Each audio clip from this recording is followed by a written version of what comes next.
Bonjour à tous, aujourd'hui un petit retour sur la preview d'FFG qui annonçait il y a quelques jours le prochain pack de héros, c'est-à-dire Hercule, et on va donc regarder les cartes ensemble. Aussi, je vais essayer de coller davantage les news sur les jeux Fantasy Flight Games, c'est des jeux que je pratique relativement tous. Alors, on va faire une petite présentation du personnage d'Hercule. Même dans l'univers Marvel, Hercule est un demi-dieu, c'est le fils de Zeus et de la mortelle Alcmène, et dans la mythologie grecque, il est particulièrement connu pour ses 12 travaux. Dans l'univers Marvel, il a une force de classe 100, donc il peut soulever au moins 100 tonnes, il est super endurant, et il est entraîné au combat. On va regarder si les cartes collent bien au personnage, et évidemment, ce qui va nous intéresser aussi dans Marvel Champions, c'est si les cartes, s'il est jouable surtout. Voilà. Donc nous avons Hercule, sous forme d'alter ego, il a 4 de récupération, il a le trait Olympe. Hercule commence le jeu avec un deck travail et un deck cadeau. Voilà. Nouveaux travaux d'Hercule. Pour une action, s'il n'y a pas de carte travail en jeu, révélez la carte du dessus du deck travail. Donc ça veut dire la mettre en jeu. Donc ça veut dire que quand les cartes travail d'Hercule ne seront pas en jeu, il faudra repasser en alter ego pour les mettre. Bon, après, une taille de main à 6 en alter ego, ça va. 14 points de vie, c'est cool. 14 points de vie, c'est bien. Mais bon, évidemment, il faut voir la face héros, c'est celle qui va être souvent active. Donc on a Hercule en héros, il a 1 de contre, 3 d'attaque, 2 de défense, il a le trait Avenger et Olympe, il a expiation, réponse, après qu'une carte travail est ajoutée à la pile de victoire, mettez la carte du dessus du deck cadeau en jeu, redressez Hercule, vous pouvez passer en forme d'alter ego, limite une fois par phase. Il a une taille de main de 4 et il a 14 points de vie. Alors, il y a des choses à dire quand même. Il a 1 de contre, ça va le rendre assez compliqué, je pense, sur certains scénarios. Mais bon, après, Hercule étant quelqu'un de vantard, c'est pas non plus Tony Stark.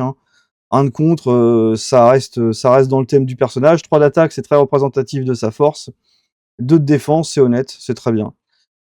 Ensuite, donc son expiation, après qu'une carte travail est ajoutée à la pile de victoire, mettez la carte du dessus du deck cadeau en jeu. Ouais, donc ça c'est bien. Ça c'est quand on va accomplir le travail d'Hercule, il va récupérer le travail. Dès qu'on va accomplir le travail, il va récupérer le cadeau et il pourra donc se redresser et passer en forme d'alter ego. Forme d'alter ego, on l'a vu, qui va permettre de remettre un travail en jeu.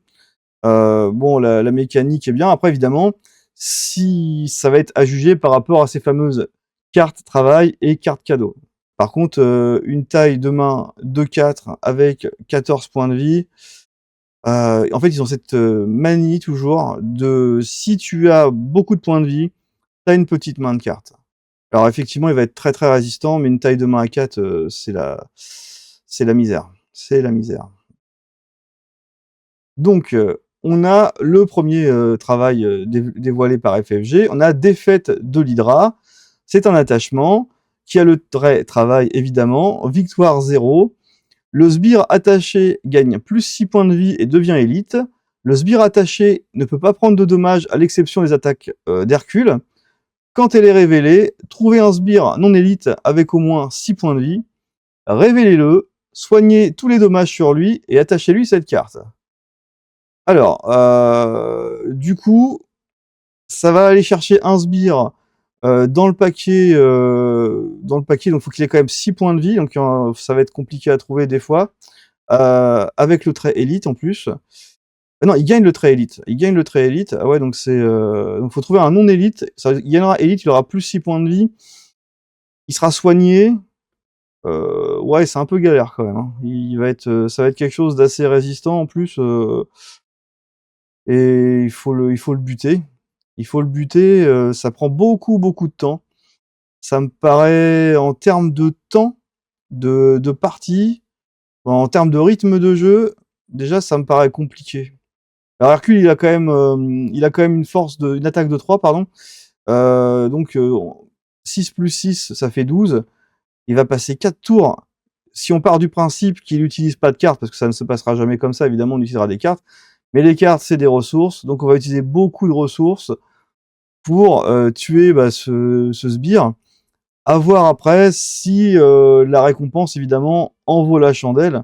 Mais déjà, on est sur du temps de jeu, enfin sur des ressources engagées assez lourdes, moi, je trouve. Et ben, on va voir la suite, hein. Ouais, donc ça fait... En plus, alors, l'élite, pas l'élite, pardon, le sbire, ils disent pas qu'on va le chercher forcément dans le deck de rencontre. Donc on peut aller le chercher dans le paquet de Némésis d'Hercule. Et donc ils ont prévu, on le connaît sans doute pas encore, mais voilà, c'est ok.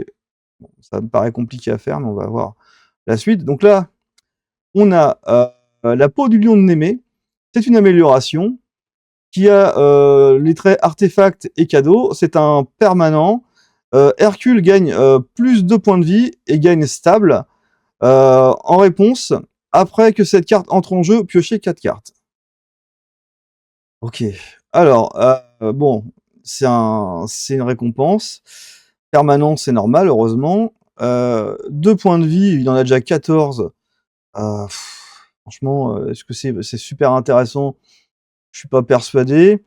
Il gagne stable. Alors stable, ça permet d'avoir 2 cartes étourdies et 2 cartes confus sur soi. Et du coup, on n'est pas étourdi ni confus tant qu'on n'en a pas 2. Et quand on doit enlever une carte, on enlève les 2. Donc ça, c'est sympa, mais c'est pas non plus transcendant vu l'effort qu'on a fait avant pour détruire l'hydre. Pour moi, même les 4 cartes, il faudrait, ouais, il en faudrait 2 de plus, je pense, mais encore. Et encore, ouais, je sais pas. Parce qu'il faut savoir que dans Marvel Champions, pendant qu'on va essayer de défaire l'hydre, enfin l'hydra, le méchant et même les autres sbires, ils vont pas vous laisser tranquille, hein. Donc moi, ça me paraît assez compliqué. Ouais, on va voir les autres. Et le problème, c'est qu'on choisit pas la défaite de l'hydra et tout. Et d'ailleurs, on choisit pas non plus la peau du lion de Némée. Et après, faut voir les autres. Faut voir les autres. On va voir. Pour l'instant, c'est compliqué quand même. Il y a que 2 cartes, hein, mais ok. Donc on a incarner le pathos. Alors, incarner le pathos, pathos, ça vient du grec, ça veut dire passion ou douleur. C'est un attachement. Sale trait, travail. Victoire 0. La manigance annexe attachée gagne assaut. La menace ne peut pas être retirée de la manigance à l'exception des contres d'Hercule. Quand révélée, trouvez une manigance annexe rencontre qui n'est pas en jeu, révélez-la et traitez chaque icône joueur sur elle comme 1 et attachez cette carte sur elle, placez 6 menaces additionnelles sur elle. Ok, donc du coup vous allez chercher une manigance annexe, super. Elle gagne assaut, ça c'est bien, ça permet de détruire la menace avec l'attaque d'Hercule, parce qu'avec son contre de 1, jamais Hercule il s'en débarrasse de sa menace, donc ça va. Ils ont quand même pensé à ça. Par contre, ça fait qu'on va avoir quand même, il y a 6 menaces de plus sur elle. Par contre, on compte les joueurs comme 1, donc ça va, ça en met pas trop non plus, mais c'est quand même du temps. C'est encore beaucoup de temps et beaucoup de ressources dessus pour s'en débarrasser, sachant que Hercule, je l'ai pas dit, mais il vient avec un deck commandement.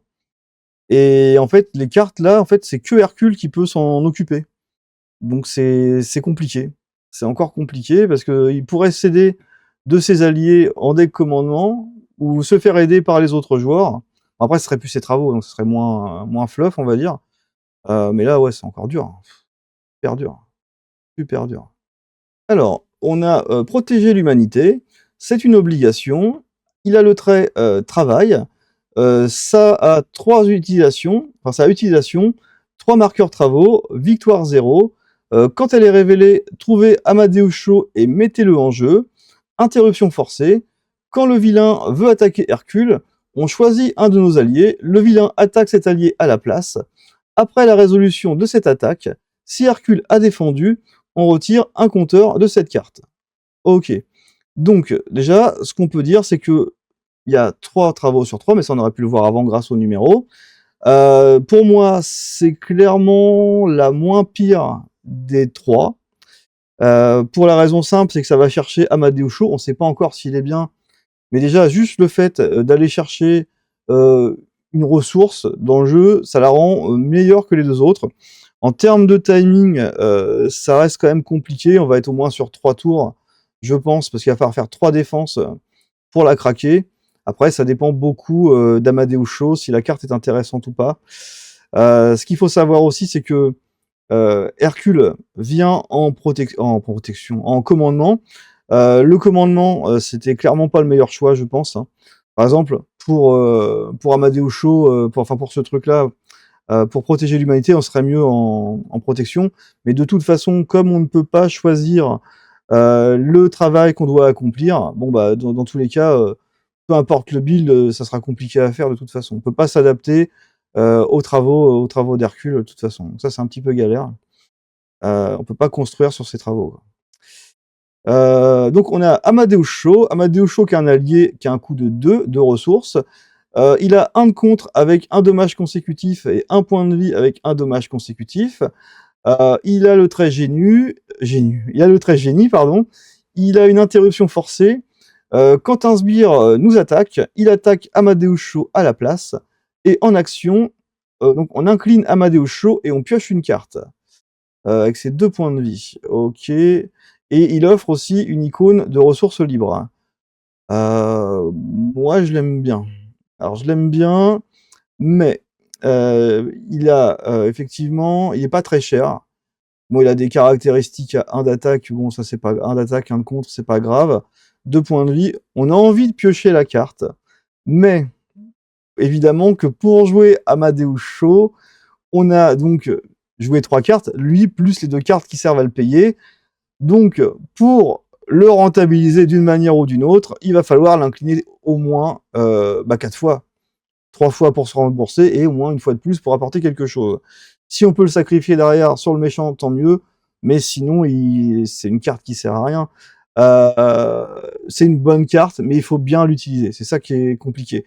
Sachant qu'en plus, son interruption forcée fait que, heureusement que c'est pas le méchant, hein, que c'est pas le vilain, que c'est juste les sbires. Bah, sinon, et encore même les sbires, ça peut être galère. Sinon, il reste pas longtemps sur la table. Et du coup, on l'a payé pour rien, quoi. Donc, ouais, il est bien et pas bien. Moi, je le trouve bien utilisé. Il est intéressant dans le temps, évidemment. Donc, à mettre assez vite dans la partie, hein. Si c'est la fin, ça sert à rien, hein. Mais après, comme la carte travail protéger l'humanité le mettre en jeu, c'est intéressant. C'est intéressant. Ok. Donc, qu'est-ce qu'on a après? On a l'épée de Péléus. Alors, Péléus, c'est Pelé. C'est le père d'Achille et le mari de la nymphe Thétis. Bon, c'est de la mythologie. On va voir si ça colle, comment dire, à Hercule un peu. Donc, on est sur une amélioration qui a les traits artefacts, cadeaux et armes. Il est permanent restreint. Restreint, ça voudra dire que vous ne pourrez pas avoir 2 cartes qui ont le trait restreint. Hercule gagne 1 point de vie et ses attaques basiques gagnent perçant. Réponse, après que cette carte entre en jeu, piochez 4 cartes. Alors, 1 point de vie en plus, je me dis c'est vraiment des radins. C'est vraiment des radins vu les travaux qu'on doit se taper avant. Perçant, franchement, c'est une blague, je crois. Ouais, perçant, OK, ça enlève les tenaces, ouais, c'est cool, mais c'est pas fou, hein. Piocher 4 cartes, ouais, mais 4 cartes pour tout le temps qu'on va avoir dépensé avant. Ouais, moi, pour l'instant, la mécanique de travail et de cadeaux, je la trouve molle à souhait et compliquée à mettre en jeu, hein. Surtout par rapport à parce que des persos sur, Marvel Champions, on en a vu un paquet. Là, Hercule, je pense pas qu'il sera top tier. Mais bon, évidemment, je peux me tromper, hein, tout dépend des builds et tout. Mais là, il est dur à jouer, hein, dur à jouer. OK, alors maintenant on a le, bouclier, de Perséus, donc le bouclier de Persée. Persée qui était le tueur de Méduse. Donc on va voir ce que c'est. On repère bien d'ailleurs le Méduse et tout sur la photo, hein. Moi au début je pensais que c'était un miroir, hein, qui avait tué Méduse, mais bon après, la mythologie. Donc artefact, cadeau, donc c'est les traits, il est permanent. Hercule gagne 1 point de vie et gagne riposte 1, réponse, après que cette carte soit entrée en jeu, piochez 4 cartes. Franchement, 1 point de vie, riposte 1, riposte c'est super hein, comme mot-clé, mais waouh, bah, pareil, encore piocher 4 cartes, mais non, c'est en termes de gain, c'est pas fou, hein. C'est pas fou du tout, hein. C'est bien, hein. Moi, on me dit, je paye, je sais pas, 2 ressources pour avoir ça, j'en suis content à mort en permanent, hein. Mais pas après pas avoir fait des efforts pareils pour le mériter et tout, ouais, ça non. Bon, pas foufou. OK. Donc là, maintenant, on est sur le don, ou le cadeau de la bataille. Donc on va dire, le don de la bataille, voilà. On est sur un événement, qui coûte 3 ressources, qui a le trait attaque et qui dit, réduisez le coût de cette carte de 1 pour chaque carte cadeau que vous contrôlez. Action de héros, attaque, infligez 5 dégâts à un ennemi et ça a une icône de ressources physiques. Alors, 3 pour mettre 5, c'est nul. C'est clairement nul. Après, si on a fait les efforts, parce qu'on n'a pas trop le choix, c'est le deck d'Hercule, pour avoir les cadeaux, 2 pour mettre 5, ça va, mais c'est pas non plus transcendant, hein. 1 pour mettre 5, ouais, clairement c'est bien. Clairement c'est bien. Évidemment 0 pour mettre 5, c'est incroyable.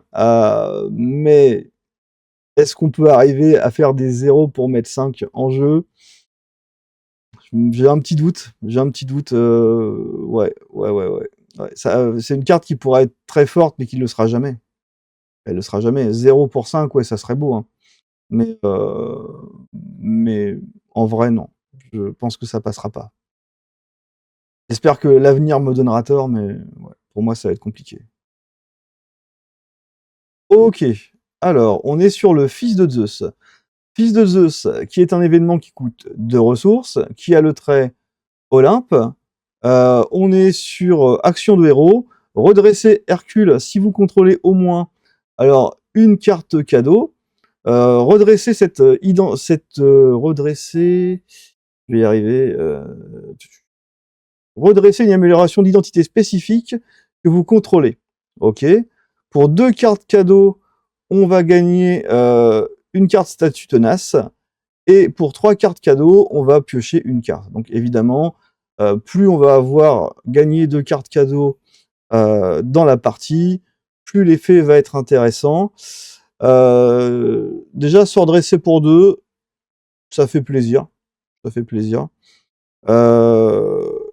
Redresser, ouais, après, il faut voir les cartes qu'il va avoir en amélioration, savoir si le premier cadeau de redresser une amélioration, c'est intéressant. Mais bon, redresser des trucs, c'est toujours bien.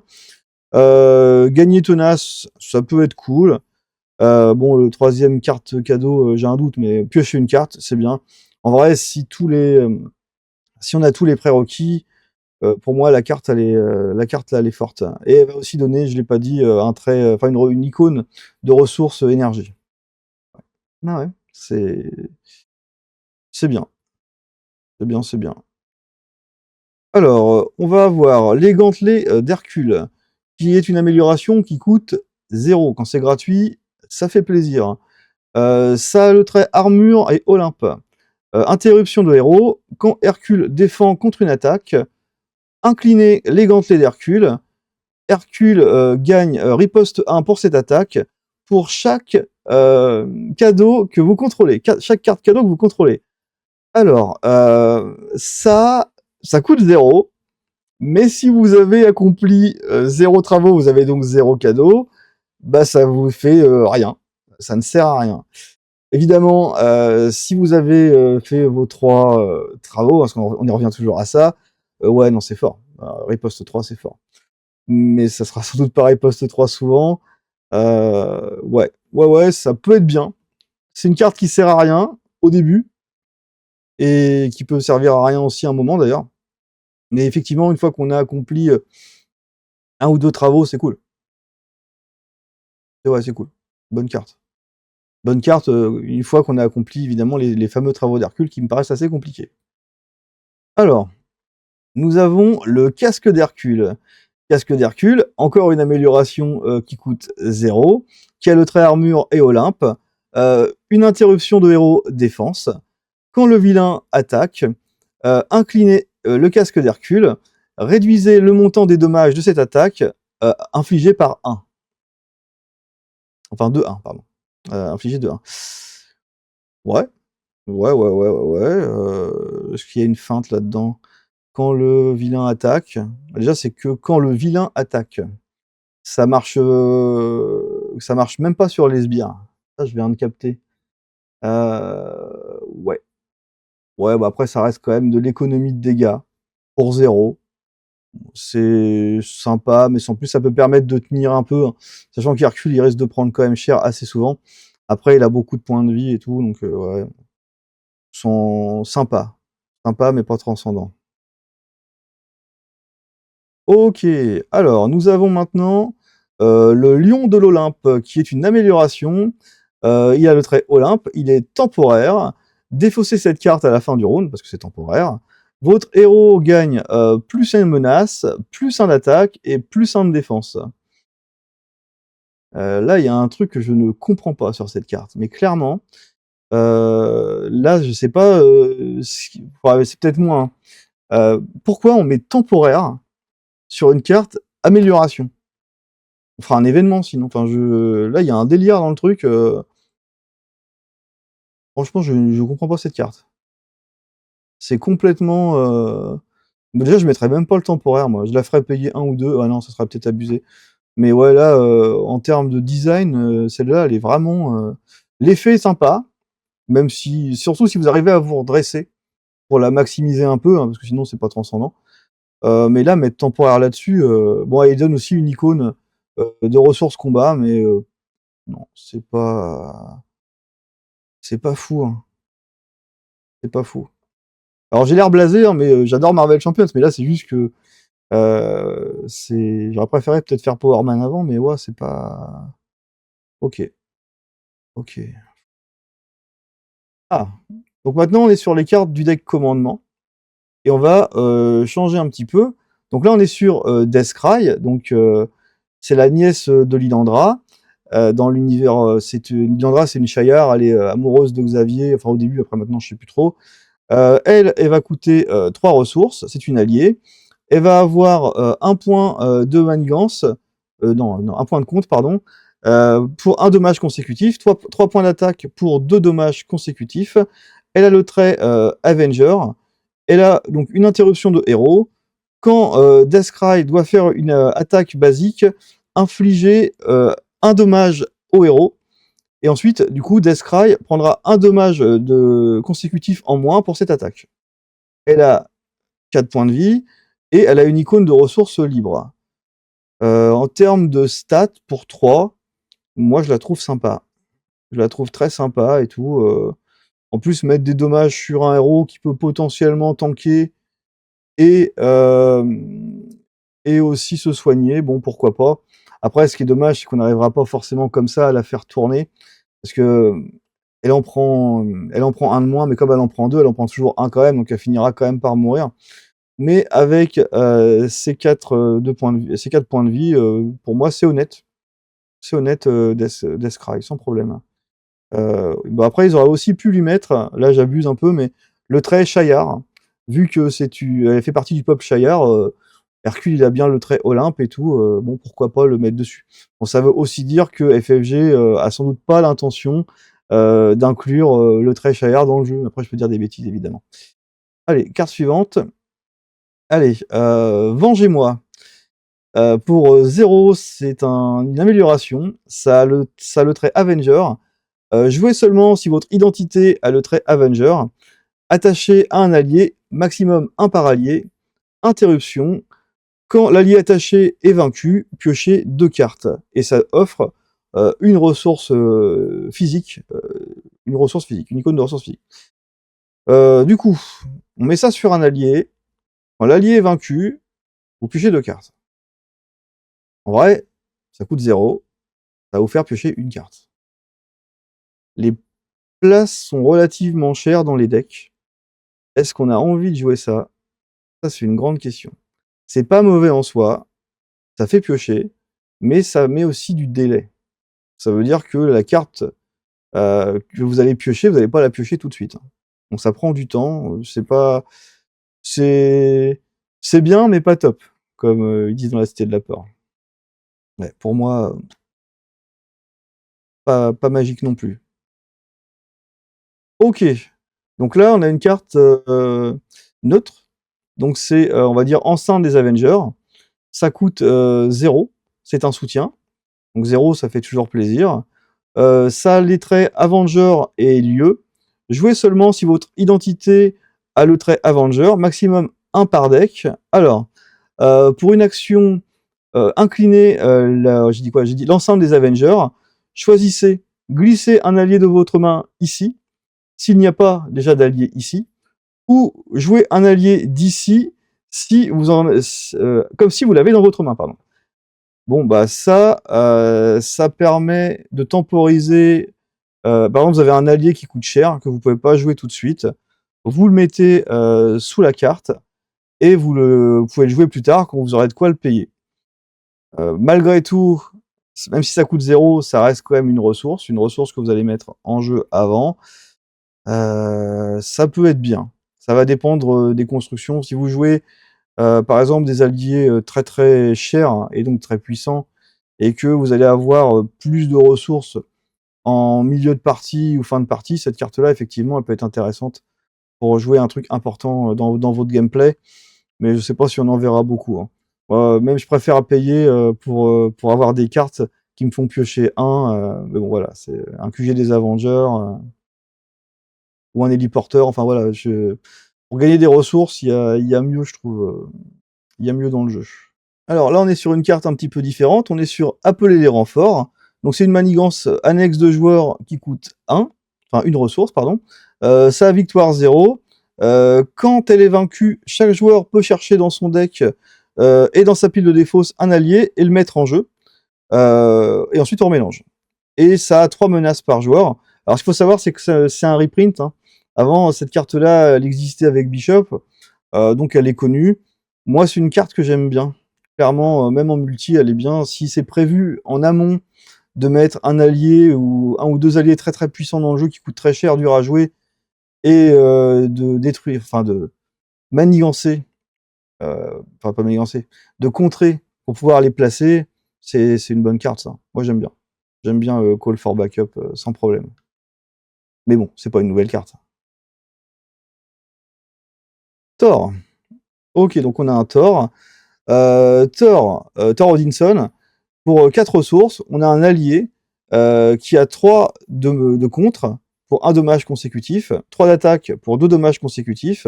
Il a les traits Asgard et Avenger. Il a 4 points de vie.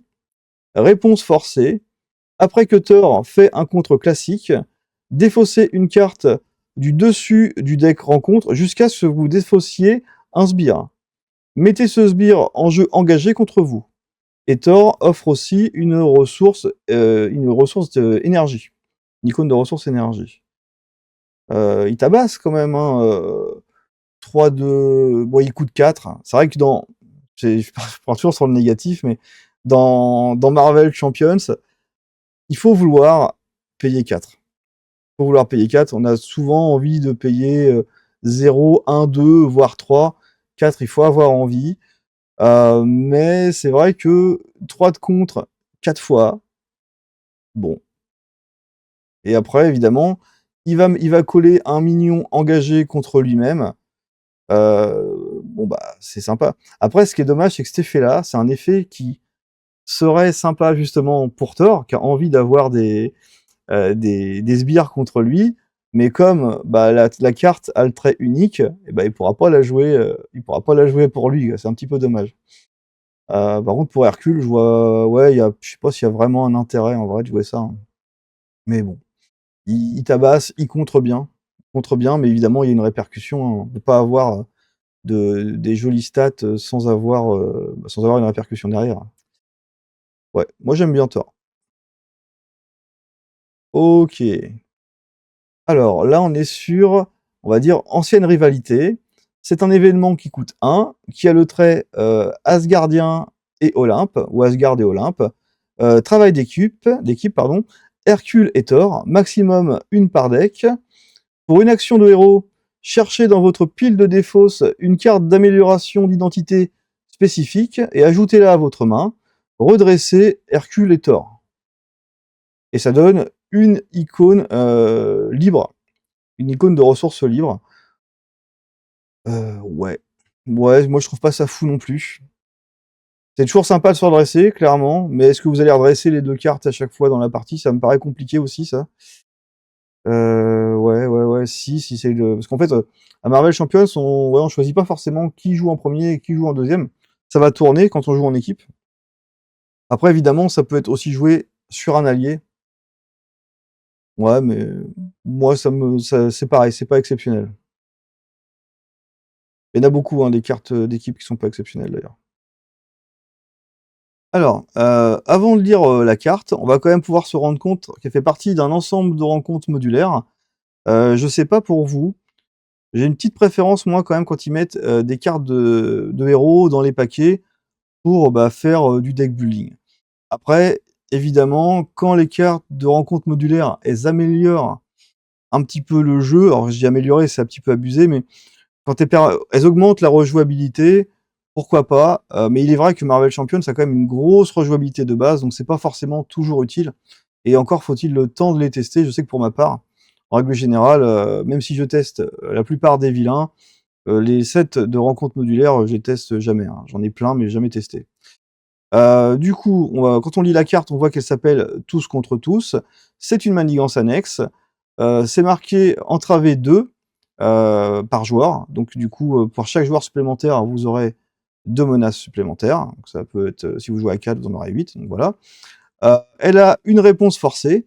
Après qu'un personnage est vaincu, on place 2 menaces sur cette manigance. Donc personnage, ça englobe tout. Quand vaincu, installer pardon, tous contre tous de côté. Et elle a une icône d'aléa, donc ça c'est une icône bien galère. On voit qu'elle arrive avec 2 manigances, quoi qu'il arrive dessus sur elle, et aussi qu'elle a 2 icônes de boost. Bon, bah, c'est une carte. Bon, j'ai dit quelques trucs dessus, mais il n'y a pas grand chose à dire, ça va dépendre des autres cartes. Mais c'est vrai que dès qu'un personnage est vaincu, mettre 2 manigances dessus, elle peut se remonter assez facilement, et l'icône d'aléa, c'est vraiment pas l'icône qu'on préfère dans Marvel Champions. Ok, on a Hécate, Hécate qui est la déesse de la lune et de la magie. C'est un sbire qui va avoir 2 points de manigance, 0 d'attaque, le trait Olympe, 4 points de vie, et quand elle est révélée ou vaincue, trouvez tous contre tous la manigance annexe et révélez-la. Et donc ça veut dire la mettre en jeu. Réponse forcée, après l'activation des 4, placez 2 manigances sur tous contre tous, la manigance, sur la manigance annexe. Ok, donc ouais, elle va clairement jouer sur justement le tous contre tous. Quand elle arrive, elle la révèle. Quand elle est vaincue, elle la révèle. Et quand elle s'active, elle met 2 menaces dessus et tout. Et on voit aussi qu'elle a 2 icônes de boost. Ouais, elle joue très bien sur tous contre tous.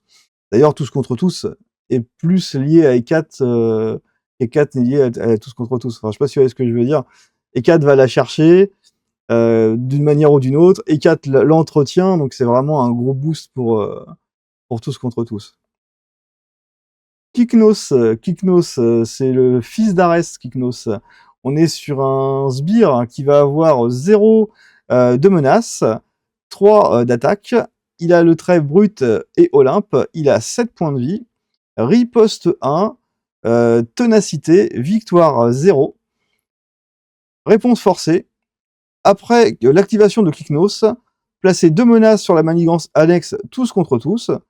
Autrement, placez une menace sur la manigance principale. Ok. Donc pareil, hein, comme Hécate, il va entretenir ce tous contre tous. Il arrive avec 3 icônes de boost. Il a beaucoup de points de vie. Hein. Il a beaucoup de points de vie, il tape fort, il a riposte. Il est chiant. Il est chiant. Il est très chiant, Kiknos. Bon, on s'en débarrasse hein, avec les bonnes cartes, mais il est chiant. Et le truc, c'est que d'une manière ou d'une autre, imaginons que tous contre tous ne soit plus là, et ben il va quand même mettre des menaces sur la manigance principale. Donc un bon casse-pied. Ok, bah il n'y a plus de cartes, on est à la 23e sur 23. Donc c'est avec un grand plaisir hein, que j'ai pu vous parler d'Hercule, de Marvel Champions, c'est un de mes jeux préférés. Bon, il y a Aurora Arkham encore que je kiffe aussi. Voilà, j'espère que vous avez aimé cette vidéo. Et puis, bah, si vous avez aimé, n'oubliez pas de liker, partager, commenter, un petit commentaire positif. Ça fait toujours plaisir et puis ça fait du bien à la chaîne. Sur ce, à bientôt!